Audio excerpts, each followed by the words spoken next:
मैं अपनी तरफ से, पार्टी की तरफ से आज जनेश्वर मिश्र जी को याद करता हूं। उनके बनाए हुए रास्ते पर, उनके बताए हुए रास्ते पर आज जब श्रद्धांजलि दे रहे हैं, उनको आज संकल्प लेते हैं कि जो समाजवादी रास्ता उन्होंने दिखाया था उसको लगातार हम लोग मजबूत करते रहेंगे। आज 22 तारीख है और लगातार समाजवादी पार्टी ने आने वाले समय में जो चुनाव होने जा रहा है, जनता के लिए कुछ फैसले लिए हैं। सबसे पहले नया साल जब शुरू हुआ था, समाजवादी पार्टी ने तय किया था, उस नए साल पर पहला संकल्प था कि उत्तर प्रदेश में 300 यूनिट फ्री बिजली दी जाएगी और साथ ही साथ किसान के लिए सिंचाई मुफ्त होगी।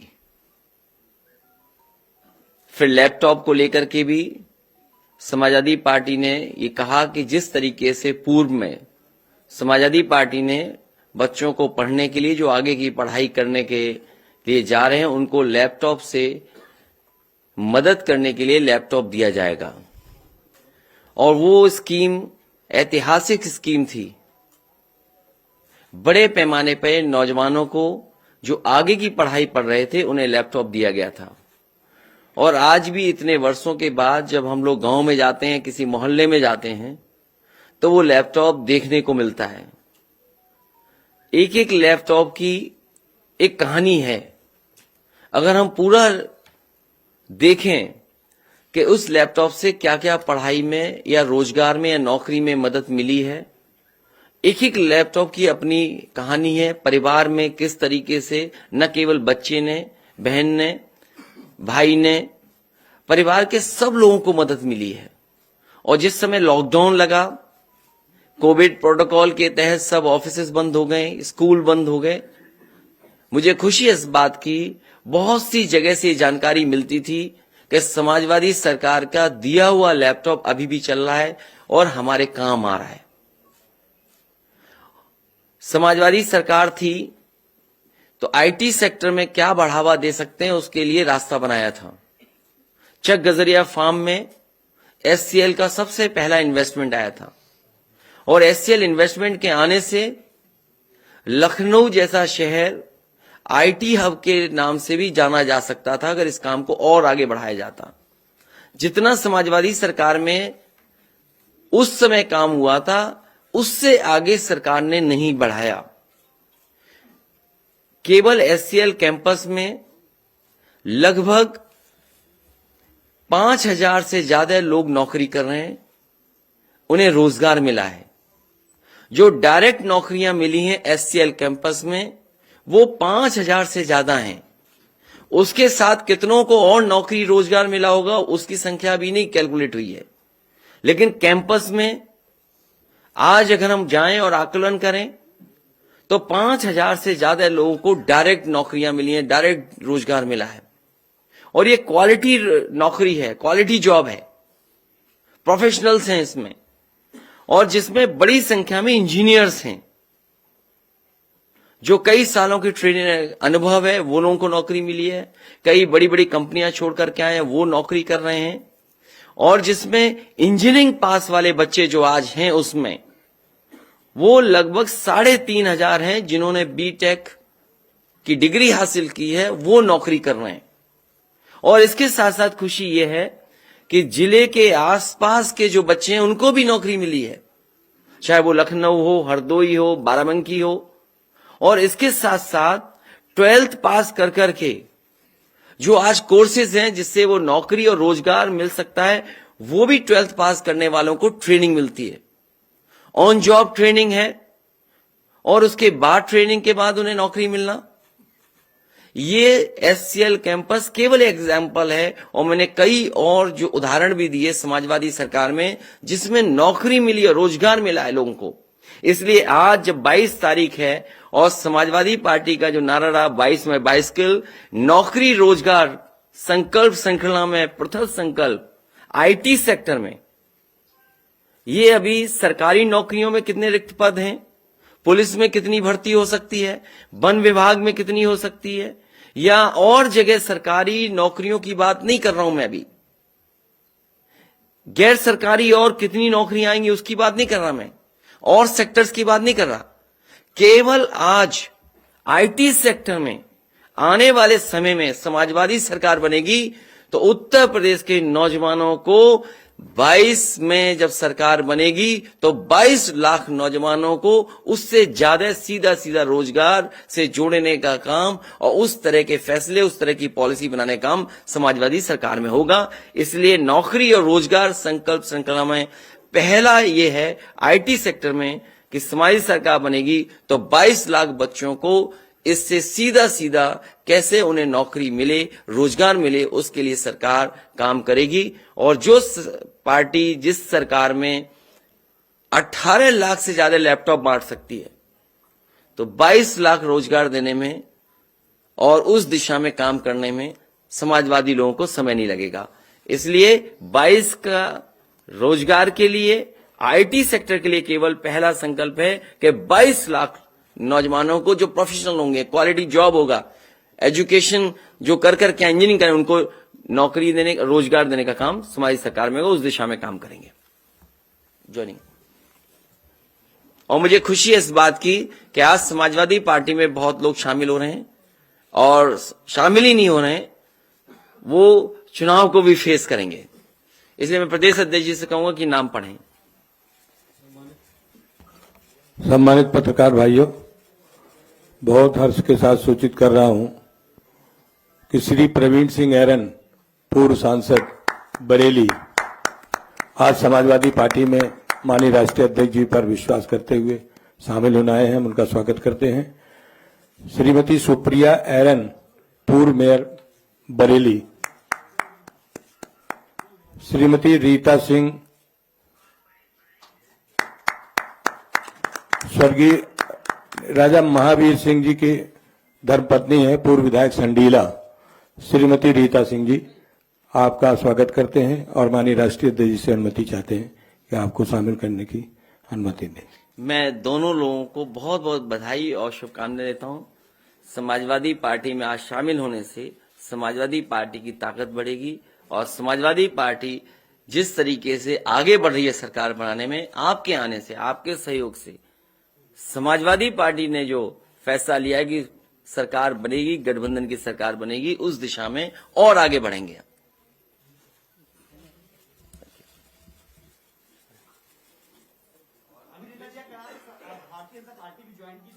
उनसे सवाल नहीं पूछे जाएंगे, सवाल हमसे। और पहले समाजवादी पार्टी की थी, ये क्यों नहीं बोलते हो आप? और एमएलए रहे, वो आज दुर्भाग्य हमारे बीच में नहीं है, महावीर सिंह जी, वो एमएलए रहे हैं। समाजवादी पार्टी की सरकार बनेगी। हाँ, बरेली कैंट, उन्हें सब पता है, वो सुनना चाहते हैं।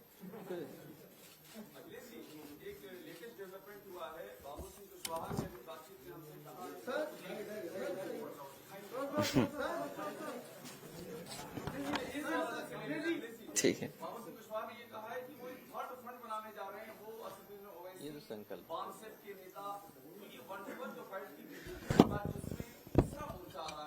देखिए, उत्तर प्रदेश की जनता विकास और खुशहाली चाहती है। उत्तर प्रदेश की जनता ने बदलाव का मन बनाया है। ये जो आप थर्ड फ्रंट की बात कर रहे हो, जो डबल इंजन की सरकार है, केवल एक बिहार से गाना आया था, उससे घबरा गई। कहो तो प्ले करा दूं मैं आपके लिए, कहो तो मैं प्ले कर दूं। अगर आप हाँ कहो तो मैं प्ले कर सकता हूं आपके लिए। नहीं नहीं नहीं, ऐसे नहीं, अभी नहीं, नहीं अभी नहीं, अभी प्ले मत करना।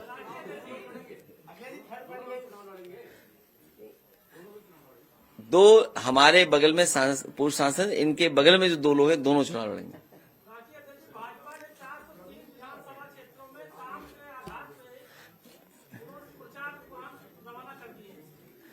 उनके जो मैंने पहले भी कहा, उनके बयान में जो चलेगा वो सब झूठ होगा। और इसलिए कि जब विज्ञापन इन्होंने झूठ के डाले थे, आपको याद होगा, फ्लाईओवर बंगाल का था, चीन का एयरपोर्ट था, जो फैक्ट्रियां दिखानी थी तो अमेरिका की थी। कम से कम इन्हें बताना चाहिए जो इन्वेस्टमेंट मीट हुई थी दो, एक डिफेंस की और एक उससे पहले, तो आखिरकार उत्तर प्रदेश में क्या इन्वेस्टमेंट आया। और जो बरेली के झुमके की बात की थी, बरेली की इंडस्ट्री के लिए क्या सपोर्ट किया है, या कोई नया कारखाना उद्योग आया हो तो बताइए। बगल में जिला है, मान लीजिए कोई दूसरा, उसमें क्या आया है, पीलीभीत में क्या आया है, बदायूं में क्या दिया सरकार ने, फिरोजाबाद में क्या किया, रामपुर में क्या किया, मुरादाबाद में क्या नया किया, सहारनपुर में कौन सा बड़ा फैसला ले लिया, मुजफ्फरनगर में कौन सा नया कारखाना लगाया, गाजियाबाद के कारखाने बेच दिए, बंद हो गए, खत्म हो गए। वन डिस्ट्रिक्ट वन प्रोडक्ट में किस प्रोडक्ट के लिए क्या बजट दिया है, क्या है वो वन डिस्ट्रिक्ट वन प्रोडक्ट का प्रोजेक्ट। कल प्रियंका गांधी ने भी अपना युवाओं से अलग एक घोषणा पत्र जारी किया है। उन्होंने भी 20 लाख युवाओं को नौकरी देने की बात कही है। आज आप कहा गया, आज तारीख 22 है, 22 में सरकार बननी है, इसीलिए 22 लाख का। लेकिन अगर आईटी सेक्टर में ठीक से काम किया जाएगा, इसलिए मैंने केवल एक जगह का उदाहरण दिया आपको। आईटी हब लखनऊ में कई जगह बन सकते हैं, बरेली में बन सकता है, आगरा में बन सकता है, गाजियाबाद में, नोएडा में पहले से है। तो अगर कोशिश की जाए तो कई जगह आईटी सेक्टर में, आईटी सेक्टर से जुड़ी हुई आईटी सर्विसेज कितनी है। और आप देखिए आज आप ऑनलाइन कंडे मंगा सकते हो, ऑनलाइन आप भैंस गाय खरीद सकते हो। तो आईटी किस क्षेत्र में नहीं पहुंच गया है। कितने ऐप्स बन रहे हैं, स्टार्टअप ऐप्स देखिए कितने बनाए जा रहे हैं।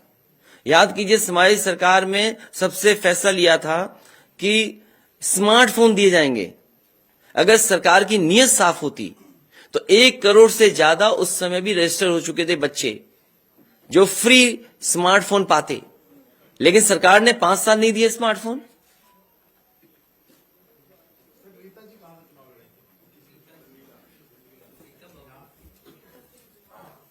हरदोई जिले में सबसे पहली सीट। योगी जी ने आप ही के आवाज में आज ट्वीट कर सुबह अटैक किया कि 10 मार्च को चरमनाथ पराजय होने वाली है और जिसका पलायन करवाया उनका पलायन करवाएंगे। मैं आपसे कहूंगा कि मुख्यमंत्री जी को वो गाना सुनवा दीजिए जो अभी भी गाना सबसे ज्यादा सुना जा रहा है।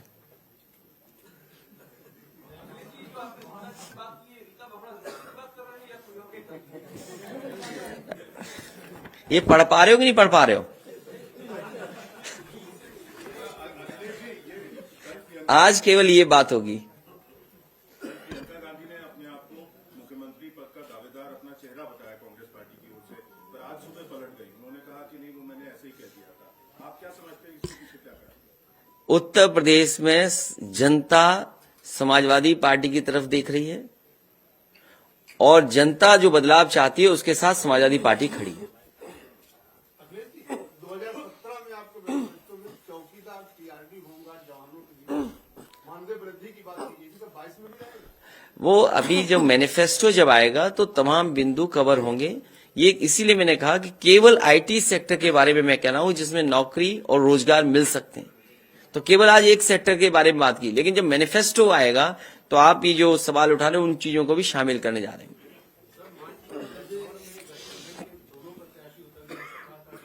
नहीं, मार्ट का तो समस्या समाधान हो गया। अगर कहीं और होगा तो विचार कर लेंगे, देख लेंगे। हाँ, मुझे पता है बिजनौर शहर का, मुझे जानकारी मिली।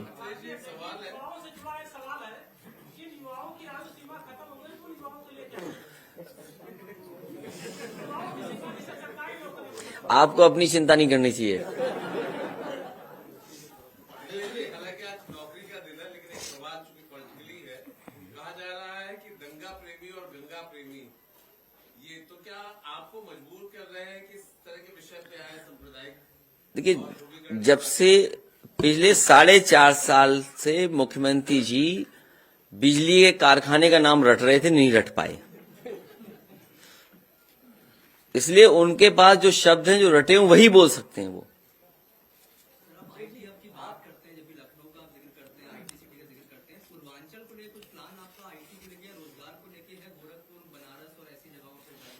मैंने केवल ये कहा कि आगरा है, बरेली है, या आजमगढ़ हो सकता है, बनारस हो सकता है, आपका गाजीपुर हो सकता है।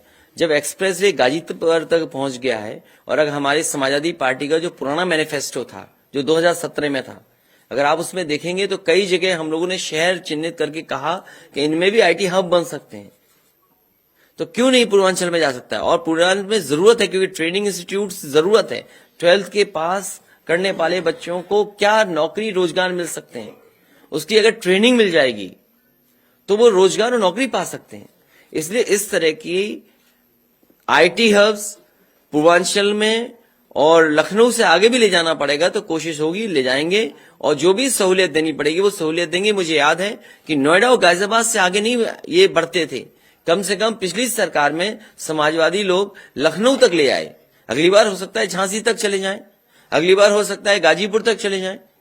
कम से कम डबल इंजन की सरकार को कुछ काम आगे बढ़ाना चाहिए था। इसलिए जिन्होंने काम रोका, विकास रोका, खुशहाली रोकी, उनको हटाना है। प्रियंका गांधी चुनाव लड़ सकती है, हालांकि अभी इतना कंफर्म नहीं हुआ है। जिस तरह से लोकसभा चुनाव में आप लोग वॉकओवर देते थे वहां पर, तो क्या प्रियंका गांधी अगर समाजवाद है, एक आदमी से एक ही सवाल। नहीं, ये जो आपने अधिकारी हटाने की बात करी कि अभी तक कोई अधिकारी हटे तो नहीं, कैसे आप समझते हैं निष्पक्ष चुनाव हो पाएगा? और निष्पक्ष की बात यहां तक है कि ये कैसे पता था भारतीय जनता पार्टी को कि उन्हें एलईडी वैन्स की जरूरत पड़ेगी? उन्हें कैसे पता था कि उनके पास ऐसे व्यवस्था हो जहां से वो डायरेक्ट स्पीच दे सकें मिनिस्टर्स के घरों में या उनके संगठन के लोगों में? इसका मतलब उन्हें पहले जानकारी थी, इसीलिए उन्होंने सब तैयारी कर ली थी। ये आरोप हमारा है, और केवल अधिकारियों का नहीं, बहुत सारी जानकारी भारतीय जनता पार्टी को पहले ही पता लग जाता है। और हमारी कोशिश होगी और लगातार शिकायत करेंगे कि ऐसे अधिकारी या ऐसे लोग जो बैठे हुए हैं, जो भारतीय जनता पार्टी के बनकर के काम कर रहे थे, वो हटाए जाएं। बिना उनके निष्पक्ष चुनाव नहीं हो पाएगा। इसलिए मैं देख लेता हूं कि किस तरह का डोर टू डोर कैंपेन, उसके बाद समाजवादी पार्टी भी पूरी तैयार है डोर टू डोर कैंपेन करने के लिए और एक साइकिल चला करके कैंपेन करने का। भाजपा को आगे दिखाया जा रहा है, आपको पीछे दिखाया जा रहा है। चुनाव आचार संहिता लागू है, आपको नहीं लगता कि इस तरह के एग्जिट पोल से समाजवादी पार्टी या जो वोटर्स है उन पर प्रभाव पड़ेगा? देखिए, जो सर्वे दिखाए जा रहे हैं, और क्या इससे रिलेटेड कोई शिकायत आप ईसी में करेंगे? जो सर्वे दिखाए जा रहे हैं जिसमें भारतीय जनता पार्टी आगे, उसके बावजूद विधायक कूटे जा रहे हैं, गांव में नहीं घुस पा रहे हैं। जो सर्वे में आगे हैं उनके विधायक कैसे कूटे जा रहे हैं, ये सर्वे में कब आएगा?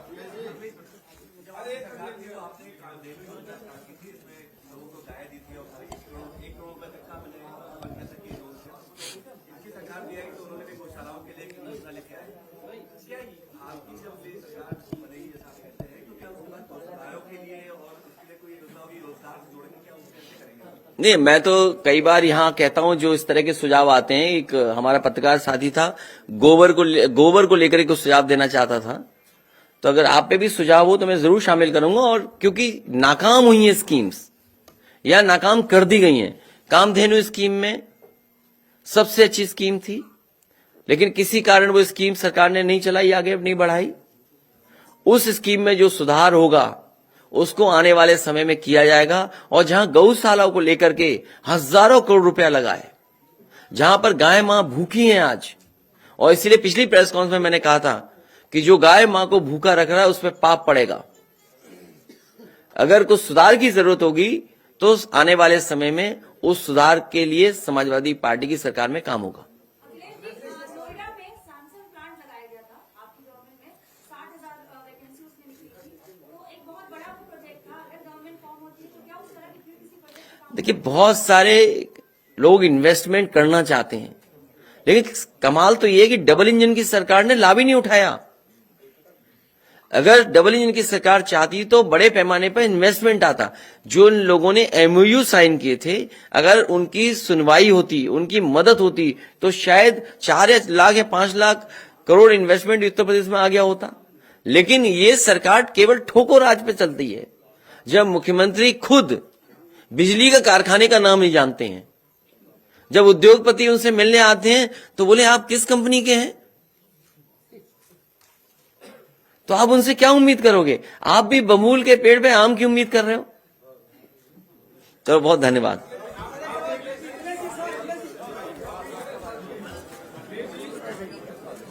पूछिए, लाल शर्ट टी शर्ट, गाना चलाइए इनके लिए पार्टी का। अच्छा, अरे तुम क्या सवाल पूछ रहे हो भाई? पूछो।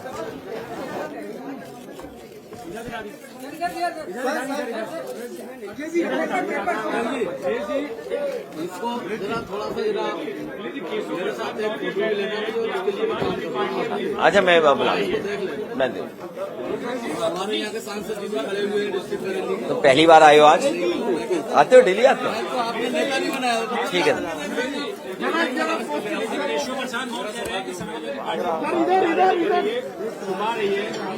समाजवादी पार्टी